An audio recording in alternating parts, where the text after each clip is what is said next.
ಮುತ್ತಕ್ಕಪಲ್ಲಿ ಗ್ರಾಮ ಪಂಚಾಯಿತಿ ಪಿಡಿಒ ಅಧಿಕಾರಿಗಳು ಸರ್ಕಾರಿ ಸಿಸಿ ರಸ್ತೆಯಿಂದ ಅಕ್ರಮವಾಗಿ ಈ ಖಾತೆ ಮಾಡಿರುವ ಬಗ್ಗೆ ಕುರಿತು ಖಂಡಿಸಿದ ಸಂವಿಧಾನ ಶಿಲ್ಪಿ ಡಾಕ್ಟರ್ ಬಿಆರ್ ಅಂಬೇಡ್ಕರ್ ಅವರ ಯುವ ವೇದಿಕೆ ಕರ್ನಾಟಕ ವತಿಯಿಂದ ಈ ದಿನ ತಾಲೂಕಾ ಪಂಚಾಯಿತಿ ಮುಂದೆ ಪ್ರತಿಭಟನೆ ಕಾರ್ಯಕ್ರಮ.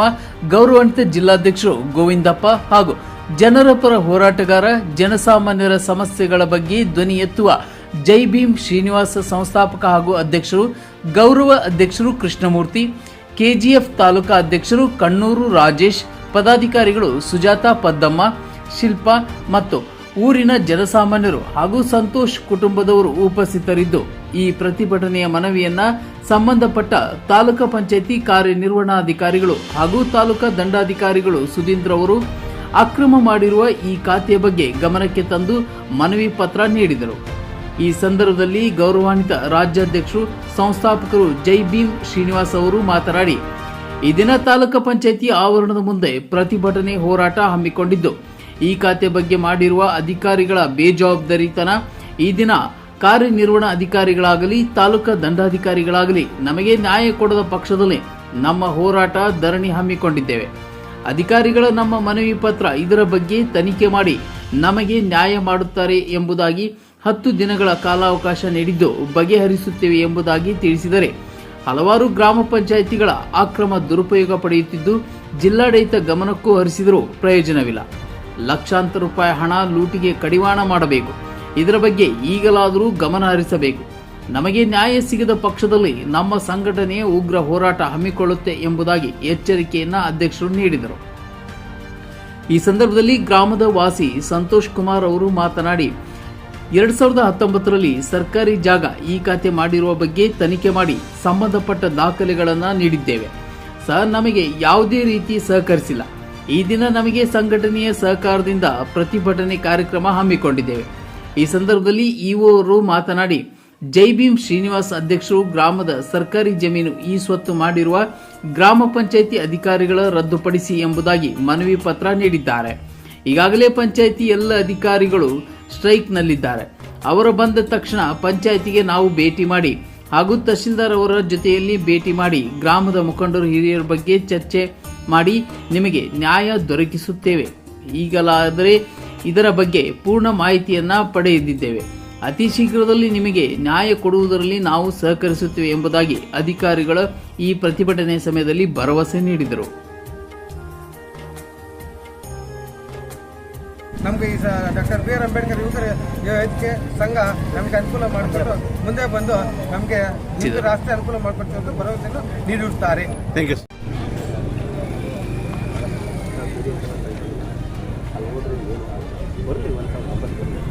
ಆಮೇಲೆ ಸಂಘಟನೆಯವರು ಏನು ಬಂದು ಬಟ್ ಅಲ್ಲಿ ಹಿರಿಯರು ಎಲ್ಲರ ಜೊತೆ ಕೂತ್ಕೊಂಡು ಇದಕ್ಕೊಂದು ಪರಿಹಾರ ಮಾಡಿ ನಿಮ್ಗೆ ಗಮನಕ್ಕೆ ತರ್ತೀವಿ ಅಂತ ಅವರು ಹೇಳಿದ್ರು.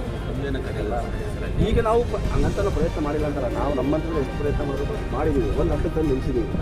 ಇದು ಫೈನಲ್ ಒಂದು ಎಕ್ಸಿಕ್ಯೂಷನ್ ಒಂದು ಬಾಕಿ ಇದೆ. ಅದನ್ನು ಸರ್ವೇಯರು ಸ್ವಲ್ಪ ಸರ್ವೆ ಮಾಡಬೇಕು. ಈಗ ತಹಸೀಲ್ದಾರ್ ಅವ್ರ ಜೊತೆ ನಾವು ಮಾತಾಡಿದ್ದೇವೆ, ಅವ್ರು ಕೂಡ ಸರ್ವೆಗೆ ಕಳಿಸ್ಕೊಡ್ತೀವಿ ಅಂತ ಹೇಳಿದರೆ ಸರ್ವೆ ಗಿರ್ವೆಲ್ಲ ಮಾಡಿಸ್ಕೊಳ್ಳೋಣ. ಸರ್ವೆ ಮಾಡಿಸ್ಬೇಕಾದ್ರೂ ಡಾಕ್ಯುಮೆಂಟ್ಸ್ ಬೇಕಾಗಿರೋದ್ರಿಂದ ಅವ್ರು ಬರಬೇಕು. ಇಲ್ಲ ಈಗಲೇ ಹೋಗಿ ನಾವು ಸರ್ವೆ ಮಾಡಿಸ್ಕೊಳ್ಳೋದಿಲ್ಲ. ಮತ್ತು ನಮಗೆ ನರ್ಸರಿ ಡಾಕ್ಯುಮೆಂಟ್ಸ್ ಬೇಕಾಗಿರೋದ್ರಿಂದ ಪಂಚಾಯತ್ ಅವ್ರು ಬಂದರು ಅಂತ ನಿಮಗೂ ಗೊತ್ತಾಗುತ್ತೆ, ವಾಪಸ್ ನಮಗೂ ಗೊತ್ತಾಗುತ್ತೆ. ಸರ್, ಇಲ್ಲಿ ಸರ್ಕಾರಿ ರಸ್ತೆ ಓಡಾಡಕ್ಕಿರುತ್ತೆ. ಆ ಸರ್ಕಾರಿ ರಸ್ತೆನ ಈ ಸ್ವತ್ತು ಮಾಡಕ್ಕೆ ಇದು ಮಾಡ್ತಾರೆ. ಒಂದೇ ಅಲ್ಲ ಸರ್, ಮುಂದೆ ಈ ತಾಲೂಕಲ್ಲಿ ಇನ್ನೂ ಒಂದು 100 ಇಂಥ ಕೇಸುಗಳಿದೆ, ಅದು ಬರುತ್ತೆ ನನ್ನ ಹತ್ರ. ಸದ್ಯಕ್ಕೆ ಇದನ್ನು ನೋಡೋಣ. 100 ಐತೆ ಸರ್. ಅವಾಗ ಅಧಿಕಾರಿಗಳು ಸಿಸಿ ರಸ್ತೆಗೆ ಈ ಸ್ವತ್ತು ಮಾಡ್ಕೊತಾರೆ. ಹೆಂಗೆ ಅನ್ನೋದು ಪರಿಸ್ಥಿತಿ ಅರ್ಥ ಆಗ್ತಾ ಇಲ್ಲ ಸರ್. ಬನ್ನಿ ಇಲ್ಲ ಬನ್ನಿ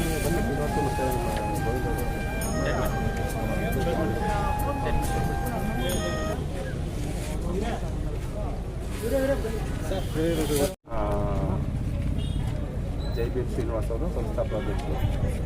ಇವರು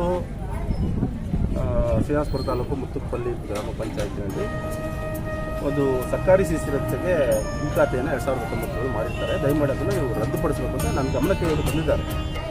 ಈ ಹಿಂದೆ ನನ್ನ ಗಮನಕ್ಕಿದೆ. ಅದಕ್ಕೆ ಸಂಬಂಧಪಟ್ಟಂಥ ಈಗಾಗಲೇ ಪ್ರಿಲಿಮಿನರಿ ನಾವು ಏನು ಮೂವ್ಮೆಂಟ್ಸ್ ಏನಿದೆ ಅದನ್ನು ಮಾಡಿದ್ದೀವಿ. ಸಂಬಂಧಪಟ್ಟ ಗ್ರಾಮ ಪಂಚಾಯತಿ ಪಿಡಿ ಹೋಗಿ ನಾವು ಈಗಾಗಲೇ ರಿಪೋರ್ಟ್ಸ್ ಕೇಳಿದ್ದೀವಿ. ಅವರು ರಿಪೋರ್ಟ್ ಕೂಡ ಕೊಟ್ಟಿದ್ದಾರೆ. ಅದರ ಆಧಾರದ ಮೇಲೆ ನಾವೀಗ ಅಲ್ಲಿ ಹೋಗಿ ಸರ್ವೆ ಮಾಡಿಸಬೇಕಾಗಿದೆ. ಸರ್ವೆ ಮಾಡಿಸಿ ಇದರ ವಾಸ್ತವ ಸ್ಥಿತಿಯನ್ನು ಅರ್ಥ ಮಾಡಿಕೊಂಡು ಇವರಿಗೆ ನ್ಯಾಯ ಕೊಡಿಸಬೇಕಾಗಿದೆ. ಆದರೆ ಈಗ ಏನಾಗ್ತದೆ, 4ನೇ ತಾರೀಕಿಂದ ಎಲ್ರಿಗೂ ಗೊತ್ತಿರೋ ರೀತಿಯಲ್ಲಿ ನಮ್ಮ ಪಂಚಾಯತ್ ಅಭಿವೃದ್ಧಿ ಅಧಿಕಾರಿಗಳು ಮತ್ತು ಎಲ್ಲ ಪಂಚಾಯತ್ ಸಿಬ್ಬಂದಿಗಳು ಎಲ್ಲರೂ ಸ್ಟ್ರೈಕಲ್ಲಿದ್ದಾರೆ. ಹಾಗಾಗಿ ಈಗ ನಾವು ಪಂಚಾಯತಿಗೆ ಹೋದರೂ ಸಹಿತ ಅಲ್ಲಿ ನಮಗೆ ಬೇಕಾದಂಥ ಡಾಕ್ಯುಮೆಂಟ್ಸ್ಗಳು ಲಭ್ಯ ಇಲ್ಲ. ಹಾಗಾಗಿ ಆ ಡಾಕ್ಯುಮೆಂಟ್ಸ್ ಲಭ್ಯ ಇಲ್ಲದಿದ್ದರೆ ನಾವು ಅಲ್ಲಿ ಹೋಗಿ ಸರ್ವೇರನ್ನು ಕರ್ಕೊಂಡು ಹೋಗಿ ಸರ್ವೆ ಮಾಡಲಿಕ್ಕೆ ಬರೋದಿಲ್ಲ. ಹಾಗಾಗಿ ಒನ್ಸ್ ಅವರ ಸ್ಟ್ರೈಕು ಮುಗಿದು ಅವರು ವಾಪಸ್ಸು ತಮ್ಮ ಗ್ರಾಮ ಪಂಚಾಯತಿಗಳಿಗೆ ಬಂದು ಕೆಲಸ ಮಾಡೋದಕ್ಕೆ ಶುರು ಮಾಡಿ ತಕ್ಷಣ ನಾವೆಲ್ಲ ಅದಕ್ಕೆ ಏನು ಸಿದ್ಧತೆ ಬೇಕೋ ಸರ್ವೇಯರ್ನೆಲ್ಲ ಹೇಳಿಟ್ಕೊಂಡಿರ್ತೀವಿ. ಅವ್ರು ಬಂದ ತಕ್ಷಣ ನಾನಾಯಿತು, ತಹಸೀಲ್ದಾರ್ ಆಯಿತು, ಜೊತೆಲೇ ಬರ್ತೀವಿ, ಅಥವಾ ಅವ್ರ ಸಮಯ ಇಲ್ಲ ಅಂದರೆ ನಾನು ಬರ್ತೀವಿ. ಬಂದು ಅವತ್ತು ಘಟನೆಯನ್ನ ಡಾಕ್ಟರ್ ಬಿ ಆರ್ ಅಂಬೇಡ್ಕರ್ ಯುವ ವೇದಿಕೆ ಕರ್ನಾಟಕ ಸಂಘಟನೆಯು ಕಾಂಗ್ಲಾಂಗ ಮಾಡುತ್ತೆ. ಆ ಒಂದಿದ್ದಲ್ಲಿ ಏನು ಈ ಶ್ರೀನಿವಾಸಪುರ ತಾಲೂಕಿನಲ್ಲಿ ಹಲವಾರು ಗ್ರಾಮ ಪಂಚಾಯತಿಗಳ ಅಕ್ರಮಗಳು ನಡೀತೈತೆ. ಅವ್ಯಾವ ನಡೀತಿದ್ರು ಕೂಡ ಎಲ್ಲೋ ಒಂದು ಕಡೆ ಮೇಲಿನ ಅಧಿಕಾರಿಗಳು ಕಣ್ಣು ಮುಚ್ಚಿ ಕುಳಿತುಕೊಂಡಿರೋದು ನಿಜ ಕುದಿರಂತ ಇಂಥದನ್ನು ಕಡಿವಾಣ ಹಾಕಬೇಕು. ಜೊತೆಗೆ ನರೇಗಾ ಯೋಜನೆ ಅಡಿಯಲ್ಲಿ ಲಕ್ಷಾಂತರ ರೂಪಾಯಿ ಲೂಟಿ ಮಾಡ್ತಾ ಇದ್ದಾರೆ. ಅದನ್ನು ಸಹ NCO ಅವರು ಕಡಿವಾಣ ಹಾಕಬೇಕನ್ನೋದು ಅಂಬೇಡ್ಕರ್ ಯುವ ವೇದಿಕೆ ಕರ್ನಾಟಕ ಸಂಘಟನೆಯ ಒತ್ತಾಯ ಆಗಿದೆ. ಒಟ್ಟಾರೆಯಾಗಿ ಏನು ಈ CC ರಸ್ತೆಯ ಒಂದು ಈ ಸುತ್ತವನ್ನು ರದ್ದು ಮಾಡದೆ ಹೋದಲ್ಲಿ ಅಂಬೇಡ್ಕರ್ ಯುವ ವೇದಿಕೆ ಕರ್ನಾಟಕ ಶಕ್ತಿ ಪ್ರದರ್ಶನವನ್ನು ನಾವು ನೋಡಬೇಕಾಗುತ್ತೆ. ಇಲ್ಲಿ ಜೊತೆಗೆ ಇಲ್ಲಿ ಅನಿರ್ದಿಷ್ಟಾವಧಿ ಹೋರಾಟವನ್ನು ಸಹ ನಾವು ಮಾಡ್ತೀವಿ ಅಂತ ಹೇಳ್ತಾ ನಾನು ಮಾತು ಮುಗಿಸ್ತಾ ಇದ್ದೀನಿ. ಜೈ ಭೀಮ್. ಸರ್, ತಮ್ಮದು ಒಂದು ಮಾತು, ಈ ಒಂದು ಮುನ್ಸಿಪಲ್ ಪಂಚಾಯತಿ ಮಾಡಿದಾರಲ್ಲ, ಯಾವ ವರ್ಷದಲ್ಲಿ ಯಾರು PDO ಯಾರು ಅಧ್ಯಕ್ಷರು? ಸರ್ 2019ರಲ್ಲಿ PDO ಇದ್ರದು ಅವ್ರು ಮಾಡಿರೋದು. ವೆಂಕಟರಾಮ ರೆಡ್ಡಿ ಅನ್ನೋರು ಈ ಸೊತ್ತು ಮಾಡಿರ್ತಾರೆ, 3 ಈ ಸೊತ್ತು ಮಾಡಿದ್ದಾರೆ. ಸರ್ಕಾರಿ ರಸ್ತೆ ಹೋರಾಡ್ತೀವಲ್ಲ ಅದನ್ನ ಈ 3 ಈ ಸೊತ್ತು ಮಾಡಿಕೊಟ್ಟಿರ್ತಾರೆ. ಅದನ್ನು ರದ್ದು ಮಾಡ್ಬೇಕಂತ ಹೇಳ್ಬಿಟ್ಟು ನಾವು ಈಗಾಗಲೇ ಕೂಡ ಮನವಿ ಕೊಡ್ತಾ ಇದ್ದೀವಿ. ಇವತ್ತು ಹೋರಾಟ ಮಾಡುವ ಪರಿಸ್ಥಿತಿ ಬಂದಿದೆ. ಫೋಟೋಸ್ ಕೂಡ ಗಮನಿಸಬಹುದು. 2019ರಲ್ಲಿ ಮಾಡಿದಂಥ ಸರ್ಕಾರಿ ಜಾಗ ಈ ಸತ್ತು ಈ ದಿನ ತಮ್ಮ ಒಂದು ಅಧ್ಯಕ್ಷರ ವೇದಿಕೆಯಿಂದ ರದ್ದು ಮಾಡಬೇಕಂತ ತಮ್ಮ ಮನವಿ ಸರ್. ಆ ಒಂದು ಹೋರಾಟದಲ್ಲಿ ಅವರು ರದ್ದು ಮಾಡಿದ ಪಕ್ಷದ ಉಗ್ರ ಹೋರಾಟ ಹಮ್ಮಿಕೊಳ್ಳೋದು ಒಂದು ಅನಿರ್ದಿಷ್ಟಾವಧಿ ಹೋರಾಟವನ್ನು ನಾವು ಹಮ್ಮಿಕೊಳ್ತೀವಿ. Thank you sir. ನಮ್ಮ ಹೆಸರು ಸಂತೋಷ್ ಕುಮಾರ್ ಅಂತ, ಶ್ರೀನಿವಾಸಪುರ ತಾಲೂಕು ಮುಸುಪಲ್ಲಿ ಗ್ರಾಮದಲ್ಲಿ ವಾಸವಾಗಿದ್ದು 2019 ಈ ಸರ್ಕಾರಿ ರಸ್ತೆ ಈ ಸುತ್ತಾಗುತ್ತೆ. ಆದರೆ 2016 ಮತ್ತು 2017ನೇ ಸಾಲಿನಲ್ಲಿ ಮನೆಗಳಿಗೆ ಸರ್ಕಾರದಿಂದ ಅಂಬೇಡ್ಕರ್ ನಿವಾಸ ಯೋಜನೆಯಲ್ಲಿ ಮನೆಗಳನ್ನು ಸರ್ಕಾರ ಕೊಟ್ಟಿರುತ್ತೆ. ಮನೆಗಳನ್ನು ಸಹ ನಿರ್ಮಾಣ ಮಾಡ್ಕೊಂಡಿರ್ತಾರೆ. ಆದರೆ ಮನೆ ಮುಂಭಾಗದಲ್ಲಿ ಓಡಾಡೋದಕ್ಕೆ ಇದೇ PDO ಅಧಿಕಾರಿಗಳು ಅವರಿಗೆ ರಸ್ತೆಗಳನ್ನು ಈ ಸುತ್ತು ಮಾಡಿರ್ತಾರೆ. ಇದ್ರ ಮುಖಾಂತರ ಹಿಂದೆನೂ ಸಹ ಸುಮಾರು ಸಲ ಪಂಚಾಯತಿಗೂ ನಾವು ಅರ್ಜಿಗಳನ್ನು ಕೊಟ್ಟಿದ್ದೀವಿ, ದಾಖಲಾತಿಗಳು ಕೊಟ್ಟಿದ್ದೀವಿ. ಅದೇ ಮುಖಾಂತರ ಇಲ್ಲಿನ ಯುವ ಅಧಿಕಾರಿಗಳಿಗೂ ಸಹ ನಾವು ಸುಮಾರು 3 ತಿಂಗಳಿಂದ ಸಹ ನಾವು ಅದಕ್ಕೆಲ್ಲ ಸಂಬಂಧಪಟ್ಟ ದಾಖಲಾತಿಗಳು ನೀಡಿರ್ತೇವೆ. ಆದರೆ ಯಾವುದೇ ರೀತಿಯಂಥ ಕ್ರಮ ಕೈಗೊಳ್ಳದೇ ಇರೋ ಪಕ್ಷದಲ್ಲಿ ನಾವು ಈ ಸಮಯದಲ್ಲಿ ಈ ಸಂಘಟನೆ ಮುಖಾಂತರ ಗಮನಕ್ಕೆ ತಂದಾಗ ಅವರು ನಮ್ಮ ಮುಖಂಡರು ಏನಿದ್ದಾರೆ, ಆ ಊರಿನ ಹಿರಿಯರು ಏನಿದ್ದಾರೆ ಅವ್ರ ಜೊತೆ ಮತ್ತು ಯಾರು ಬಾಧಿತರು ಯಾರಿದ್ದಾರೆ ಅವ್ರ ಜೊತೆ ನಾವು ವಿಸ್ತೃತವಾಗಿ ಚರ್ಚೆ ಮಾಡಿ ಮತ್ತು ಕಾನೂನು ವ್ಯಾಪ್ತಿಯಲ್ಲಿ ಇದಕ್ಕೆ ಏನು ವ್ಯವಸ್ಥೆ ಮಾಡಬೇಕು ಮತ್ತು ನ್ಯಾಯ ಕೊಡಿಸಬೇಕು ಅದಕ್ಕೆ ನಾವು ಬದ್ಧರಾಗಿದ್ದೀವಿ. ದಯವಿಟ್ಟು ನಿಮ್ಮಲ್ಲಿ ನಾವು ಕೈ ಮುಗಿದು ಕೇಳ್ಕೊಳ್ಳೋದೇನು ಅಂತಂದರೆ, ಈ ಏನು ಪ್ರತಿಭಟನೆ ಏನಿದೆ ಇವತ್ತು ಸದ್ಯಕ್ಕೆ ಇದನ್ನು ಕೈಬಿಟ್ಟು ನಮ್ಮ ಮೇಲೆ ನಂಬಿಕೆ ಇಟ್ಟು, ತಾಲೂಕು ಆಡಳಿತದ ಮೇಲೆ ಮತ್ತು ತಾಲೂಕು ಪಂಚಾಯತ್ ಮೇಲೆ ನಂಬಿಕೆ ಇಟ್ಟು ನಿಮ್ಮ ಊರುಗಳಿಗೆ ದಯವಿಟ್ಟು ನೀವು ತರಲಿ ಅಂತ ನಮ್ಮಲ್ಲಿ